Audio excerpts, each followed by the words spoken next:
Oi gente, tudo bem? Aqui é a Belle. E aí gente, como vocês estão? Eu estou incrivelmente gripada. Eu não sei onde é que vocês moram, mas aqui tá um tempo, nossa, idiota. Que tá sol, aí esquenta, aí do nada tá frio e agora tá muito frio. E eu estou morrendo, sabe? Gripadaça. Mas vocês pediram pra caceta a Rainha dos Deuses, parte 2. Então eu vim aqui trazer. Primeiro que eu também tô curiosa, e segundo porque vocês... Gente, tá aqui. Domingão, temos parte 2. Então, vamos pro react.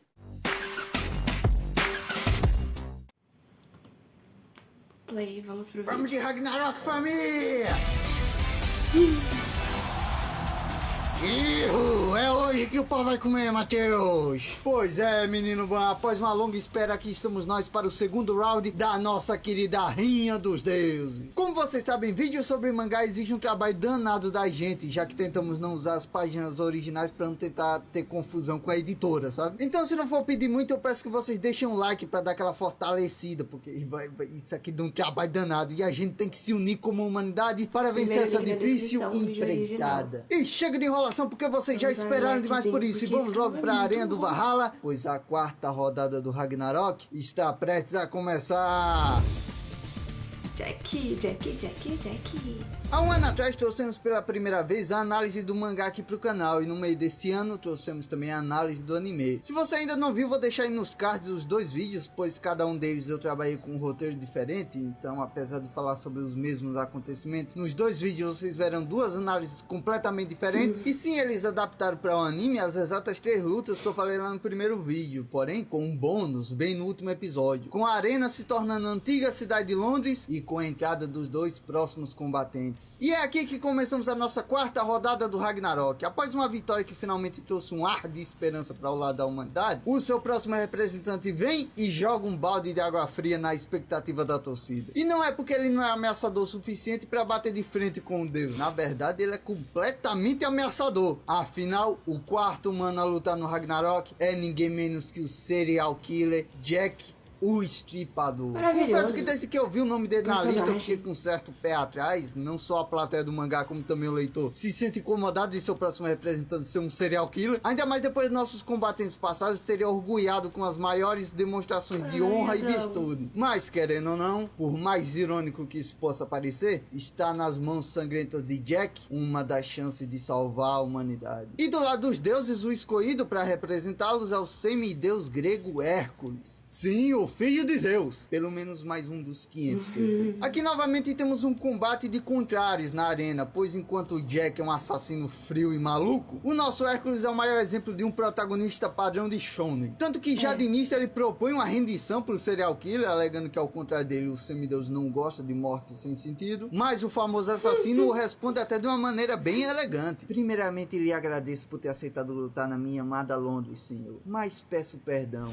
pois não poderei aceitar Tesourona. Jack pode até ser britânico, mas a sua alma tem um pouquinho do jeitinho brasileiro. Ele é astuto, inteligente e, acima de tudo, um malandro do caralho. Durante todo o combate, ele mente sobre qual é a sua verdadeira Volunde, se aproveitando dessas mentiras para pegar o deus de surpresa e machucá-lo gravemente. Mas, apesar desses ataques de surpresa, o corpo do deus grego sempre resiste aos ataques. Inclusive, nem sempre o Hércules foi um deus. Durante o começo da luta, já descobrimos que Alcides, que é o antigo nome do Hércules, era um jovem mortal que morava na cidade de Tebas, na Grécia, e que após ter um duelo contra o deus da guerra, acabou sendo convidado para se tornar uma divindade do Olimpo. Durante a luta, até vemos os moradores de Tebas na arquibancada dos humanos, e adivinha fazendo o quê? Torcendo pro lado dos deuses, mano. Alcides, que você vença, velho amigo. Cala a boca, Castor, eles vão te ouvir. Ninguém vai brigar com a gente não, pô. Se aqueles caras estranhos ali escutarem, com certeza vão bater na gente. Olê, olê, olê, olá. Se o Jack perder, o pau vai quebrar. Apesar da astúcia do serial killer, o Hércules acaba se sobressaindo com a sua força, chegando até mesmo a jogar as próprias facas do Jack contra ele mesmo. E é quando uma delas consegue quebrar o monóculo dele, que descobrimos que o menino Jack nasceu com heterocromia. Mais que isso, de alguma forma, aquele olho do Jack consegue ver as emoções das pessoas. E é a partir desse momento que vemos a origem da loucura desse homem, enquanto o mesmo começa a cantar uma famosa música infantil. Long the bridge is falling down, my fair lady. Jack, na sua infância, cresceu em um bordel de Londres, onde a sua mãe trabalhava. Pois é, ele era filho da puta desde pequeno. Apesar das dificuldades, a mãe do Jack se preocupava bastante com ele. Era até exagerado o nível de preocupação dela com o bem-estar do garoto. E como eu disse agora há pouco, o olho direito do Jack consegue ver as emoções das pessoas, sendo que cada uma emite uma cor diferente. E segundo ele, a cor mais linda era das emoções da sua mãe. Até que certo dia, após ter chegado em casa, ele encontra ela em prantos no chão enquanto lia a notícia de um jornal. Um escritor falido havia se casado e ascendido à nobreza. Oxi, porque ela tava chorando, Matheus? É, porque aquele homem era o pai de Jack. Ao que parece, ele prometeu para ela no passado que um dia iria retornar para buscar ela e o seu filho. E foi por esse motivo que a mãe do Jack cuidou tão bem dele até hoje. Infelizmente, todo aquele amor dela pelo filho era apenas um cuidado com a ferramenta que iria tirar ela daquele bordão um dia. Tanto que agora a mulher grita e até condena o nascimento do menino. Nisso, o olho direito do garoto vê que todo aquele brilho lindo das emoções da mãe dele havia desaparecido e se tornado algo completamente obscuro. E a fim de limpá-lo, ele com as próprias mãos dá um fim à vida da sua mãe. De volta à arena, Jack explica que ao longo de sua vida ele viu as piores cores da humanidade com aqueles olhos. Porém, no momento que ele dava um fim à vida das suas vítimas, todas as cores eram purificadas pelo sentimento do medo. E esse é o motivo idiota dele cometer todos aqueles crimes. Como eu disse, o Jack mentiu bastante sobre qual era a sua verdadeira Volund, mas no clímax da luta dos dois, finalmente é revelado que após ele fazer o pacto com a Valkyria Hulk, ele acabou ganhando como arma divina um par de luvas. E qual a Volund dele? Simplesmente qualquer coisa que aquelas mãos toquem. Graças a isso, o Jack consegue não só cortar um dos braços do Hércules usando o ponteiro do Big Bang, como também, como última arma secreta, ele consegue perfurar o peito do Deus usando o próprio sangue das suas feridas como arma. Porém, esse último golpe dele, apesar de ter sido um golpe de surpresa, ele não é forte o bastante para finalizar o Deus. E por isso, Hércules junta o resto de suas forças para dar um último golpe no serial killer. Um golpe que ele jamais receber em toda a sua vida. Sim, Hércules usa suas últimas forças para dar um último e único abraço verdadeiro que Jack já recebeu. Acontece que apesar do Hércules estar lutando lá dos deuses, ele nutria um amor e um respeito muito grande pelos humanos. Tanto que em vez de esmagar o mal do Jack com um último soco, ele decidiu dar o golpe mais baixo para um garoto que jamais sentiu um abraço e um carinho de verdade. E dessa forma, enquanto é agraciado com pedras e vaias, tanto do lado dos deuses quanto dos humanos, Jack Estripador sai da arena do Valhalla como o vencedor da 4ª rodada do Ragnarok. Eu estou incrivelmente surpresa. Então, a quinta luta trouxe um clima bem engraçado pra mim. Não teve tanta comemoração com a vitória do Jack, parecia até um sentimento de luto. E quando a Brunhilda me vem com um tal de Ryder Tamemon como representante da humanidade na 5ª rodada, eu fiquei como? Outro japonês, eu vou ter que estudar pro Enem pra saber quem é? Beleza que ele vai lutar contra o Shiva, que é um personagem que já tinha aparecido antes e que já tinha uma certa moral com a gente, sabe? Mas pra falar a verdade, eu fiquei desanimado de não ter sido um outro nome mais conhecido. Tanto que foi no início da luta deles que eu pausei pela primeira vez a leitura do mangá de Shumatsu. E nem vá me culpando, pois até os deuses que ficam ali no camarote dão uma saída assim que a luta deles começa. E ainda por cima, o mangá desvia da 5ª luta e foca quase um capítulo inteiro na tretinha com outros personagens. Acho que até o autor viu que o clima não estava tão bom e decidiu acrescentar esse bônus pra conseguir segurar o leitor, sabe? E que bônus é esse? Temos o Loki indo ao encontro de um outro deus, que inclusive está na lista de deuses para participarem do Ragnarok, o fundador do budismo, Buda. De longe o deus mais maluco em questão de design que já apareceu nesse mangá. O cara é todo de regatinha, pirulitinho na boca, praticamente um deus do K-pop. E o Loki vai até ele para revelar uma parada muito estranha que ele descobriu. A magia das Valkyrias, a Volund, é semelhante a um conhecimento que foi criado pelo Buda. E logo em seguida, o Loki o questiona com: "Você é um traidor?"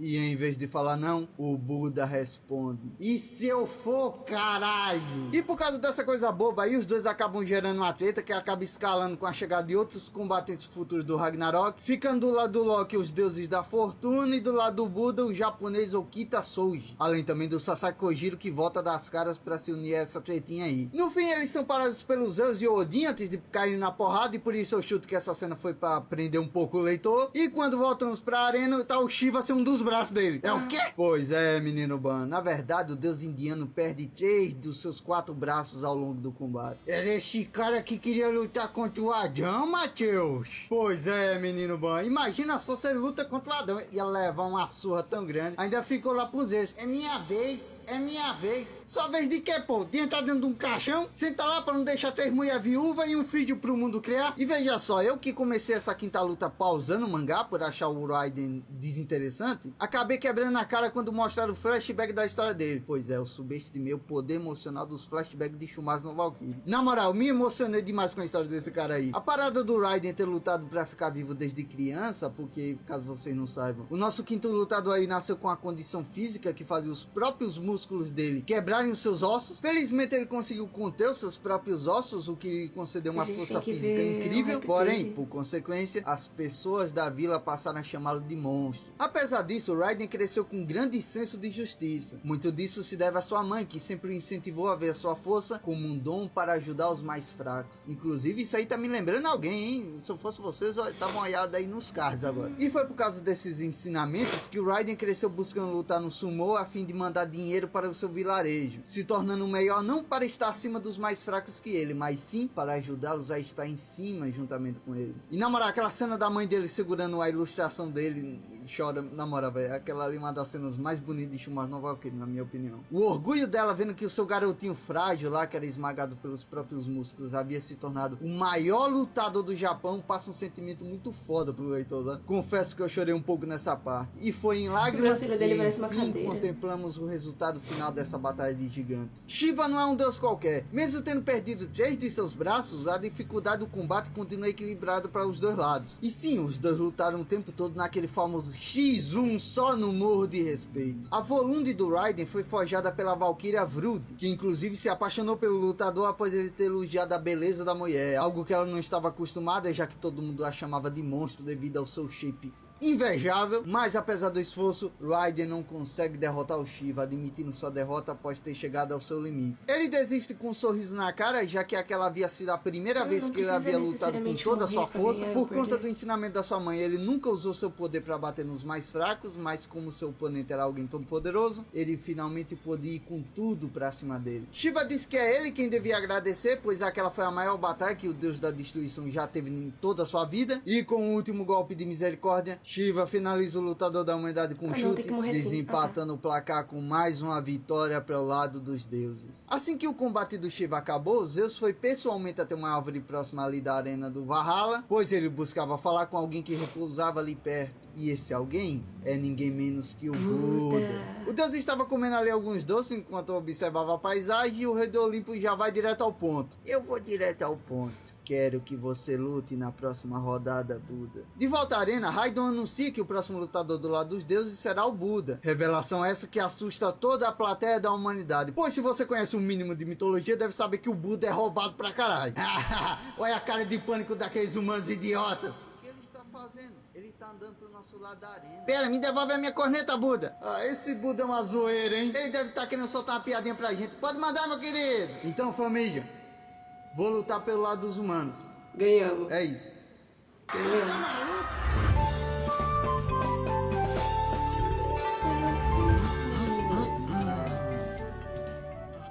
Gosto dele. Gosto dos dois. Olha lá o cara rezando pro Deus proteger ele. Cara, otário demais nesse mar. Por favor, Buda, nos proteja.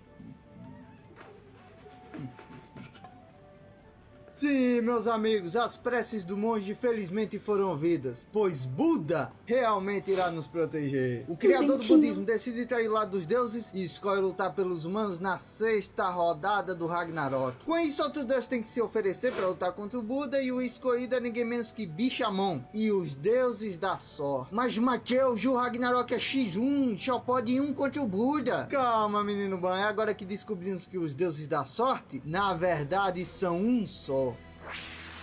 Bishamonebizu, Bishamonebizu Rotei, Bishamonebizu Rotei Benzai Tem, Bishamonebizu Rotei Benzai Tem, Jurujinko, Jurujinfukuru, Kujudai Koten. Tem. E após apresentar um verdadeiro trava-língua dos deuses, ao fim da união de todos os deuses da sorte, finalmente é revelada a sua verdadeira forma. Zerofuku, o deus da miséria. Originalmente o Zerofuku não era um deus ruim, na verdade ele era um deus bondoso que viajava pelo mundo procurando sugar a miséria das pessoas. E tudo isso para fazê-las alcançar sua felicidade, um processo que o deixava completamente lascado. Porém, para o gentil Zero, era um sacrifício que valia a pena pela felicidade das pessoas. Infelizmente as pessoas não lembravam do seu sacrifício e ainda por cima se tornavam viciadas na luxúria e na ganância. Mas o que mais doeu nele foi quando ele viu uma procissão de pessoas mal vestidas e desnutridas passando pela rua. Oxi, por que ele tava cheio doendo, Mateus? Porque aquelas pessoas, mesmo na pobreza e na miséria, eram felizes, menino bom. E o líder daquele grupo era ninguém menos que o Buda na sua época antes de ascender como uma divindade. Foi ali que se começou um desentendimento entre o Zero e o Buda. Ele achava um absurdo o budista não ter tirado nenhuma das enfermidades daquelas pessoas e mesmo assim elas irradiarem uma felicidade tão grande, ao contrário dele que se lascou para tirar o sofrimento das pessoas e ainda assim as pessoas não alcançaram a felicidade de verdade. Mas é aí que o nosso Buda passa o ensinamento para o menino Zero. Não se pode dar aos outros a felicidade. Isso é algo que você conquista após superar suas dores e os seus fardos. E tirar os fardos de uma pessoa só distanciará ela ainda mais da sua felicidade. Porém o Zero não engoliu nenhuma daquelas palavras e esperou até hoje para se vingar do Buda. E uma coisa que eu não posso deixar de falar aqui é que durante esse combate aí temos uma das, se não a maior surpresa da arquibancada desse mangá. Pois na torcida dos humanos surge um grupo chamado os Quatro Sábios. Grupo esse que o Buda fazia parte e também fazia parte o filósofo Confúcio e o Sócrates. Porém, a quarta figura sim é alguém inesperado. Nosso querido Jesus Cristo, meus amigos. Por que não multiplica peixe na África? Porque lá não tem peixe para ser multiplicado. O poder do Buda é simplesmente uma humilhação para o Deus da miséria. O Deus não consegue acertar um único golpe nele, pois o nosso sábio aí, assim como o Jack e o Adão, tem um poderoso poder ocular. As 8 consciências. Meu Deus. E o que ela faz? Ela simplesmente mostra ao usuário os movimentos futuros do seu inimigo. Além disso, o cajado do Buda muda de forma de acordo com as emoções dele, ou seja, o cara é roubado demais, né? E por ser tão roubado, o Buda vai lá e consegue nocautear o Zerofuku. Nocaute esse que foi tanto físico quanto moral, pois o budista consegue fazer com que o Zero desista de ser aquela divindade rancorosa e volta a ser aquele deus doce que gostava de ajudar os outros. Porém, quando parecia que o combate havia acabado, os chifres de Zerofuku começam a contorcê-lo e transformá-lo em alguma outra coisa. Sim, o cara tem mais uma fodendo transformação final. A diferença é que dessa vez não é a transformação do deus, pois o Zero já havia desistido do combate. O que está acontecendo com ele é muito mais uma possessão, ou melhor, o resultado de um experimento. Ao fim daquela terrível transformação, o que aparece diante de Buda e de toda a arena do Ragnarok é simplesmente um dos maiores demônios do submundo. Rajun,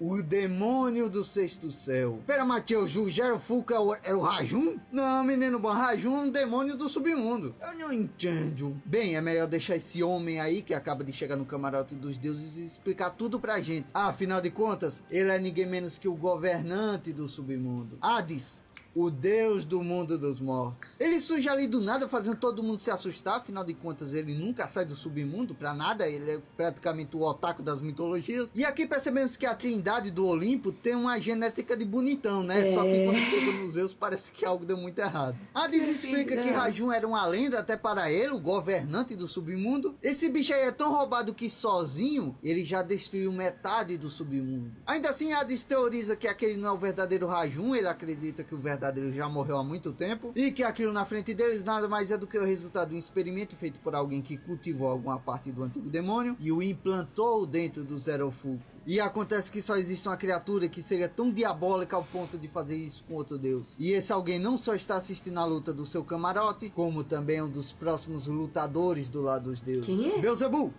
o senhor das moscas. Sim, o nosso famoso cramunhão, coisa ruim, capeta, cão, janho, enche o mais novo aquele ninguém menos que um garoto de anime emo. A luta dos dois agora é carregada de altos e baixos para os dois lados, até que o Buda, após muito sofrimento, consegue criar sua própria Volunde, usando o espírito do Zerofuku como a sua Valkyria, confirmando a teoria lá do Loki, que foi ele quem ensinou essa técnica aí a Brunhilde e as suas irmãs. E dessa forma, o terrível demônio Rajun é derrotado inesperadamente pelos dois combatentes da sexta luta, fazendo assim com que o grande Buda traga para a humanidade a sua terceira vitória no Ragnarok. Meu Deus, o Buda ficou bonitão.